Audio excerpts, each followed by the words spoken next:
Hi everybody, um, thanks for watching again. Today I want to go back to the idea of mindfulness and meditation. A couple of weeks back I put up a short video on breathing and Hengha sounds, and some people asked me about how do I get into meditation, what do I need to do, or mindfulness during this COVID lockdown. There seems to be a lot more interest in this. And people are taking the time to explore this. But some people are saying, like, I don't know what to do, I don't know where to start. Um, and really, to give you a pointer towards that, I think we're so busy doing things in our head space, DIYing, looking after the kids, washing up, da da da, watching TV, whatever it is, that we need to first prepare our mind towards mindfulness or meditation. In other words, you can't just leap from doing one thing into it. And the way that this is done traditionally is to have a kind of a ritual. Okay, you can say a call to prayer, and you can make your own little rituals. You can have a little gong that you ring and say now is time to prepare. You can light a candle, you can burn some incense, you can change your clothes into clothes that you just keep for this purpose, and it could be just your pajamas, it doesn't have to be anything, orange robes or anything like this. And you can keep a little separate space, anything that's going to work and prepare your mind and tell you or send the signals to your body and mind that you are now preparing towards your mindfulness, rather than just saying, oh, well, I'm going to go into it. So this is preparation, it's a little ritual. In the East, for example, in their homes, they might have a little corner shrine which they gather around, light incense and stuff like this. It doesn't have to be a religious thing. It's really just a matter of changing your perspective a little bit enough, and telling your body, and over practice and over time, making you sort of prepare, making the body understand the signals that this is now the time that you're going to spend on mindfulness, on meditation, on relaxing, and on breathing.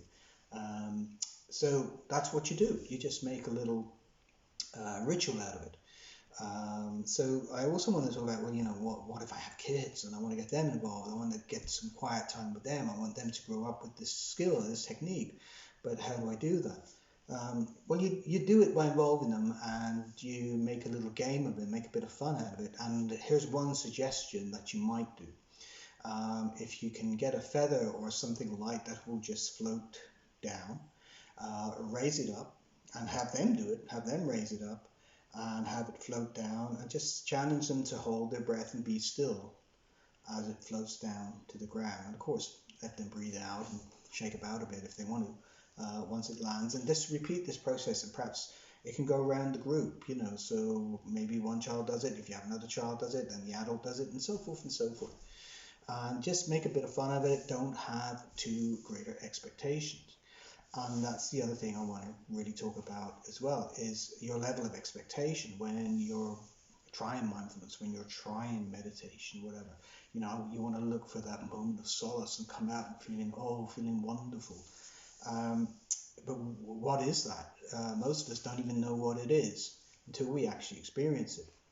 So it's like looking for love. You don't know what it is until you experience it, and you can't really tell other people what it's like. It's one of these elusive things. So you just need to practice. You just need to go at it a couple of times a day, once a day, 10 minutes, 5 minutes, whatever it takes.